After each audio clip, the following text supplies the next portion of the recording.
Hi, and welcome to True Crime, a channel dedicated to the dark underworld of criminal activity carried out by gangsters, mobsters, cartel leaders, and others.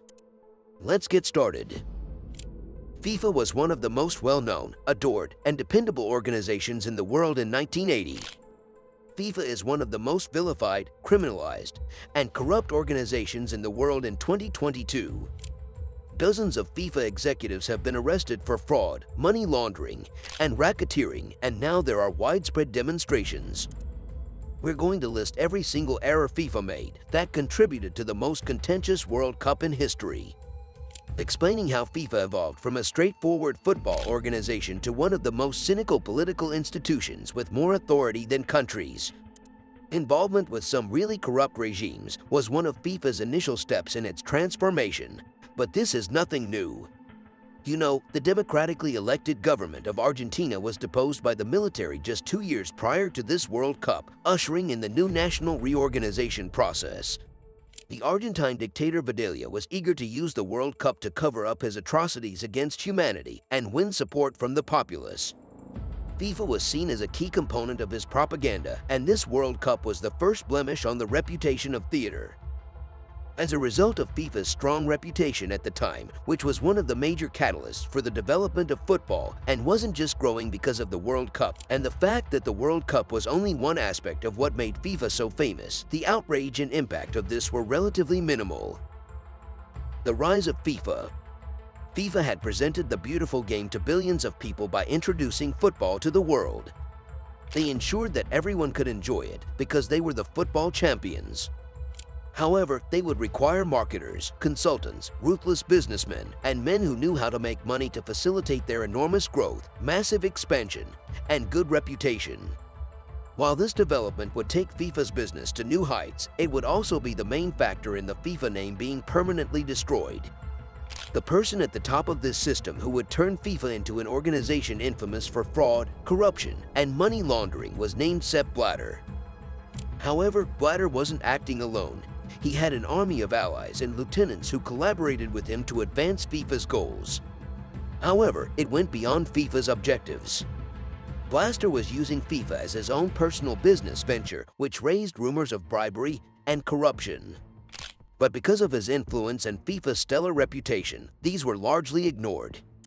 However, there is nearly always a basis for rumors, and in 2006, as FIFA's reputation began to tarnish, this became clear. As the controversy grew, FIFA found itself in a precarious position.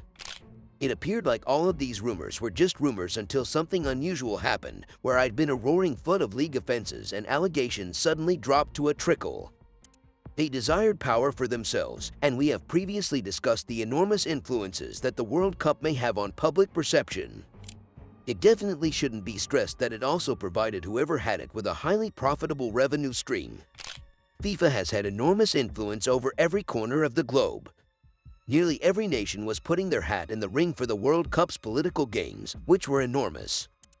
Japan, the United States, South Korea, the list is endless. The election for the next host nation would involve all of the world's leaders. The 2010 FIFA World Cup in South Africa was projected to be totally rock solid. 2018 World Cup to Russia and 2022 World Cup to Qatar. Afterwards, the 2010 World Cup, when FIFA shocked everyone by awarding Russia the 2018 World Cup and Qatar the 2022 World Cup. Giving Russia the World Cup was understandable but still somewhat contentious. Yet, Russia has a lengthy history of football and has participated in the World Cup numerous times. However, there were rumors that this choice was influenced by Russian oil and gas money after FIFA was accused of corruption in 2006. However, Qatar was the real issue for FIFA because it was chosen to host despite having no history of football or any connection to the sport.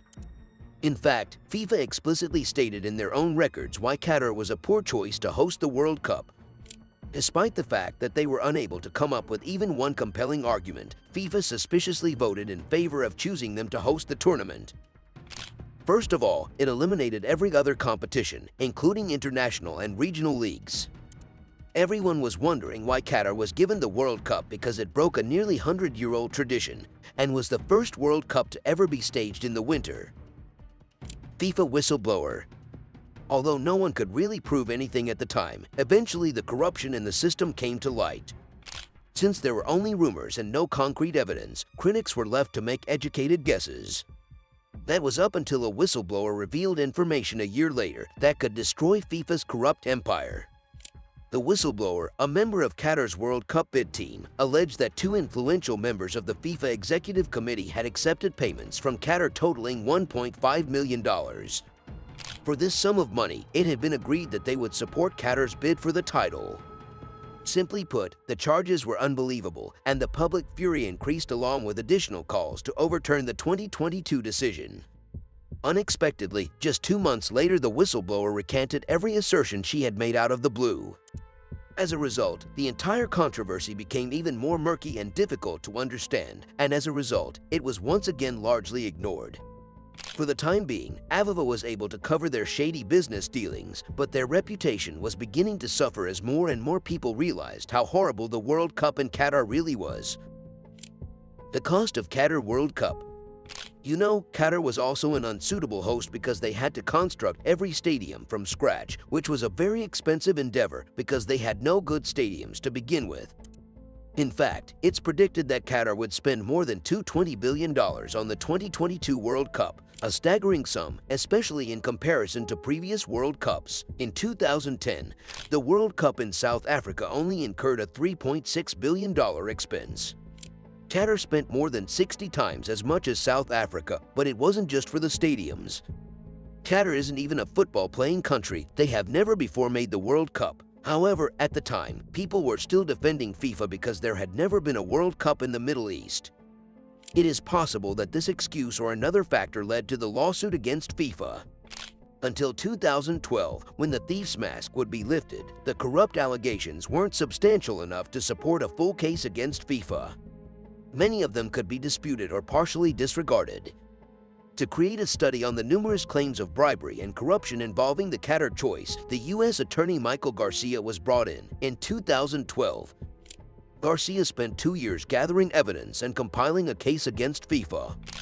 The details of his reports would have brought FIFA to its knees, but in 2014, FIFA chose not to make the complete report public. Garcia immediately quit after learning that his work was being exploited against the truth, and it appeared that FIFA would once more try to dodge justice. But by this point, everyone was aware that the report had been fabricated, and FIFA's standing had taken a further hit. Everyone was aware of FIFA's corruption by this point, yet the 2022 World Cup nevertheless took place because Qatar completed the stadium construction and opened its doors to visitors. Since they lacked any football infrastructure and needed to put their $220 billion to use, it was time to start from scratch. All of this occurred as a result of FIFA's corruption, which would serve as the catalyst for FIFA's demise by 2015 when FIFA's house of cards started to fall into place. The Fall of FIFA. The U.S. Department of Justice finally released a 164-page criminal investigation on May 27, 2015, which contained charges of bribery, fraud, and money laundering. 7 of the top FIFA executives together with 7 other officials were the defendants, and Swiss police swiftly detained all of FIFA's executives at FIFA's headquarters. 2 former FIFA vice presidents were among those detained after additional indictments and arrests. The results of the investigation were alarming. They outlined specific evidence and accusations that the 7 executives had been connected to the providing and receipt of nearly $150 million in bribes over a long period of time. Following the exposure of these shady businessmen who had lined their own pockets in FIFA, which can only be described as a culling, 11 FIFA officials ultimately entered guilty pleas and paid back tens of millions of dollars in fines. The forced resignation and removal of Blatter as FIFA president occurred on his watch, despite the irony that he had only a few days earlier been re-elected. He wanted FIFA to grow into what it is now, yet in doing so, he damaged his reputation. However, because Blatter had power over several nations, justice was not carried out. He was never going to be charged with a real crime. Despite all the evidence that surfaced in 2015, the Qatar World Cup was still not entirely referenced in it. We're referring to the FIFA World Cup that was the most corrupt ever. Rather, everything was based on other scandals and bribes. It took 4 years for people to realize how seriously corrupt the Qatar World Cup was. This realization came in 2019 when former UEFA President Michael Platini was detained by French police following a 2-year investigation into bribery in the Qatar World Cup bid. The corruption in the Qatar World Cup bid seriously affected the French government, with the French president actively involved as leaks revealed that the French government engaged in negotiations with Qatari officials. In 2020, the public got a brief look at how Qatar had actually manipulated the system. Presently, when the truth is still hazy just weeks before the vote, the Qatari media company Al Jazeera reportedly made an offer to FIFA for the broadcast rights to the 2022 World Cup of $400 million, according to leaked documents. They did, however, covertly promise Qatar an additional $100 million if they won the election. When you think this is terrible enough, the initial FIFA scandals haven't even started, and Qatar's government added an additional $480 million to the contract. Many FIFA stood to benefit up to $1 billion by voting for Qatar. Julius Baer, a Swiss banker, acknowledged laundering more than $36 million in bribes from FIFA and other football officials in 2021. Unfortunately, there is no happy ending to this, and as a result, FIFA's reputation has been severely damaged, even though there is no justice at all. FIFA still maintains its monopoly, and those responsible just repay a portion of their illegal profits. Almost all of the offenders avoided going to jail. In reality, the true extent of FIFA's criminal activities will never be fully revealed, and Qatar will continue to host the most contentious World Cup ever. And even though there is overwhelming evidence of vote rigging and corruption, everything will proceed as scheduled. FIFA will once more use the World Cup as the ideal propaganda platform to advance the Qatari government, with the only real casualty in this whole fiasco being its already damaged reputation. Because nearly everyone knows by this point how utterly corrupt FIFA has grown over the past 10 years. FIFA is now only a husk of what it once was, a career puppet now utilized by its unscrupulous puppet masters because of the mystery billionaire who poisoned the organization from the inside out. Thank you for watching another amazing video from our true crime team. Like, comment, and subscribe, and stay tuned to our next real-life true crime video.